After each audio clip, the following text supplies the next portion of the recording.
Shri Ram Jai Ram Jai Jai Ram. Shri Ram Jai Ram Jai Jai Ram. Shri Ram Jai Ram Jai Jai Ram. Shri Ram Jai Ram Jai Jai Ram. Shri Ram Jai Ram Jai Jai Ram. Shri Ram Jai Ram Jai Jai Ram. Shri Ram Jai Ram Jai Jai Ram. Shri Ram Jai Ram Jai Jai Ram. बोलिए सब रामचंद्र महाराज की जय। आज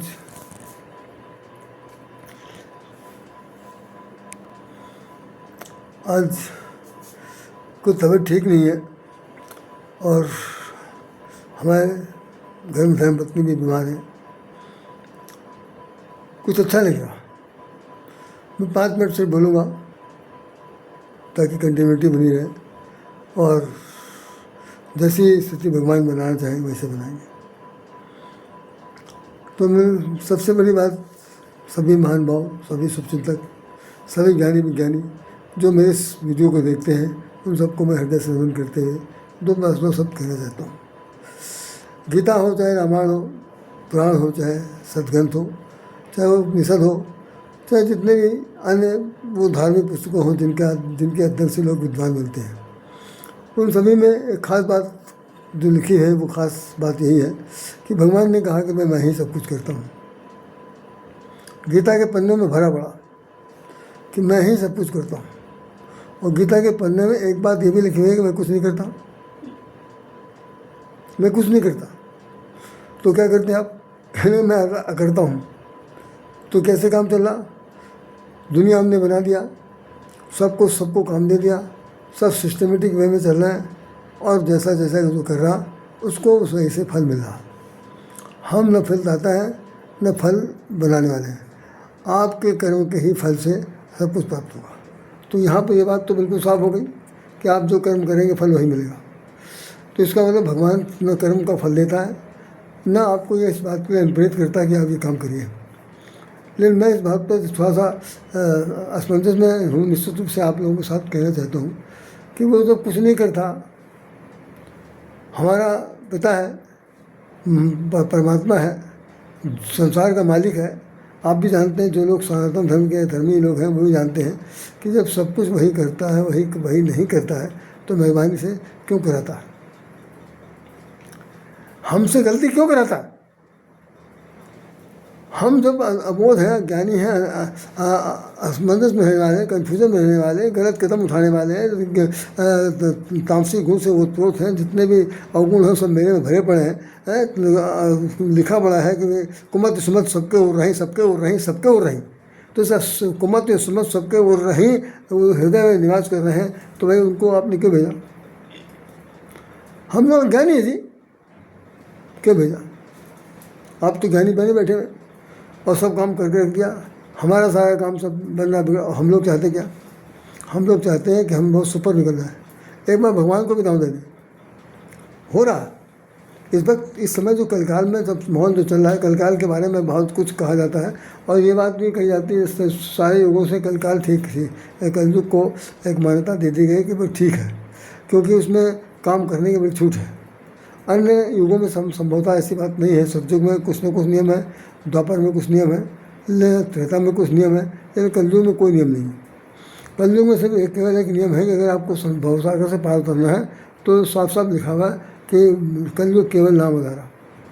संसार में कलयुग का पार उतरने का एक ही मात्र है आधार, वो है राम का नाम। आप राम नाम लेते रहिए और पार उतर जाएंगे। बाकी अन्य युगों में हज़ारों वर्ष तक तपस्या करेंगे, लाखों वर्ष तक उम्र होगी और उसके बाद ये है क्या होगा, कितनी पत्नियाँ होंगी, कितने बच्चे होंगे, कितने क्या होगा, एक अजीब सा माहौल है, उसको कोई ज़्यादा मानता नहीं। तो कलयुग की मान्यता एक तरह से तो कही गई। अच्छा, और मजे की बात यह है कि कलयुग में कहा गया कि कलयुग में जितने भी अवगुण हैं, जितने भी पाप हैं,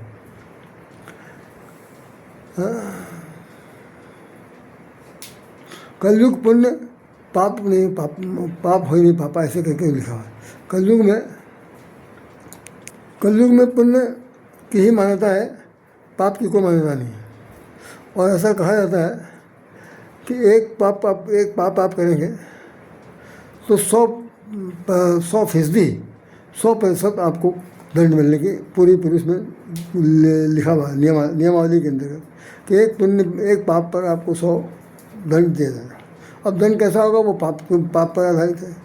और ये भी लिखा हुआ है कि जो एक पुण्य करेगा उसके 10 पाप कट जाएंगे, तत्कालिक प्रभाव से तुरंत कटता है। जैसे मैथमेटिक का पोर्शन होता है कि अगर आपने कोई सवाल जो है वो गलत उत्तर दे दिया तो आपके इतने अंक कट जाएंगे। सही लिखना है, आपको सही ही लिखना है, गलत एक भी लिख के नहीं आना है कि कॉपी भरनी है, आपकी कॉपी नहीं भरनी, बल्कि आपको सही लिखना है तो नंबर मिलेंगे, गलत आपने लिखा तो नंबर कटेंगे। यही बात यहाँ पर पाप पुण्य की भी है, जैसा जो करेगा उसके हिसाब से नियम चलेंगे। तो मैं ज़्यादा बात नहीं करूँगा, सिर्फ इतना आपसे बता देना चाहता हूँ कि भाई हम लोग जो कुछ भी कर रहे हैं अवस्था के हिसाब से जो कुछ भी कर रहे हैं, तो हम तो पहली बात अपने आप को बहुत ज़्यादा अब लेस देन असमर्थ महसूस करते हैं, लेकिन बताने की बात सिर्फ इतनी है कि आपको भी जो अगर सही हालत में है तो सावधान हो जाइए। हमें अभी नई पीढ़ी सावधान नहीं है और हो भी नहीं सकती। आप अगर कुछ कहेंगे तो आप खुद ही पागल माने जाएंगे सबसे ज़्यादा। जैसे किसी ने किसी को उंगली उठाई और कहने लगा बेटा बच्चा बाबू ताबू और बिटिया बबुआ कुछ बहुत कह करके अगर आपने संबोधित किया, सिर पर हाथ फेरा, पीठ थपथपाया, ऐसा नहीं करना चाहिए, ऐसा नहीं करना चाहिए बेटा, ठीक नहीं, तो ये तैयार रहिए मार खाने के लिए, मार खाने के लिए तैयार रहिए। वो अभी पलट के तलाक से दो झापड़ मार सकते हैं, और नहीं तो ऐसी बात कह सकते हैं जिससे है कि भाई ज़मीन अगर खुद जाए उसके अंदर घुस जाए हम लोग, इतनी ज़्यादा अपमान हो सकता है। तो उनसे तो बात करना बिल्कुल अब तो खतरे से खाली नहीं।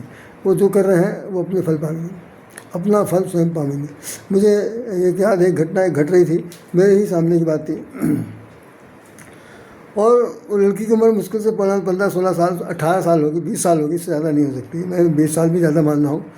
मैं उससे 10 कदम पीछे था, मंदिर से लौट रहा था, और वो लड़की कहीं से आ रही थी, जा रही थी, तो रास्ते में सामना ऐसा पड़ गया, तो वो फ़ोन पर कह रही थी अपने प्रेमी से, किसी से, क्या समझ रखा है तुमने, तुम क्या हो, मैं तुम्हारे जैसे को खोद के गड़वा दूंगी, इतनी ताकत रखती हूँ, हमारे सामने तुम बढ़ चढ़ के मत बात कर, मैं पैर काट सकती हूँ।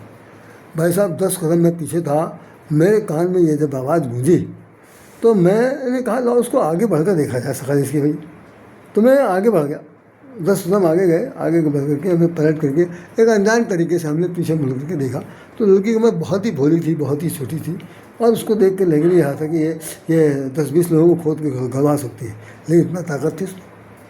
किसके बल पर थी, पूछना चाहता हूँ, मैं पूछना चाहता हूँ, दुनिया पूछना चाहती है किसके बल पर थी, सिर्फ इसलिए कि वो कैरेक्टर से लेस थी, कैरेक्टर लेस थी, उसके एक नहीं 1000 मित्र थे, उन हज़ारों मित्रों में जो सुपर फैन समझती होगी उसके साथ तो उसका संबंध होगा, बाकी जितने लोग उसके साथ लगे लाल टपका रहे होंगे उनको वो कुछ नहीं गिनती होगी, और वो लोग सोचते होंगे शायद मुझसे, शायद मुझसे, शायद मुझसे, और उसे मार खाएंगे। तो कहने का मतलब ये है कि ऐसे लोगों को अगर आप समझाना चाहेंगे तो समझना तो दूर रहा, मार खाना निश्चित है।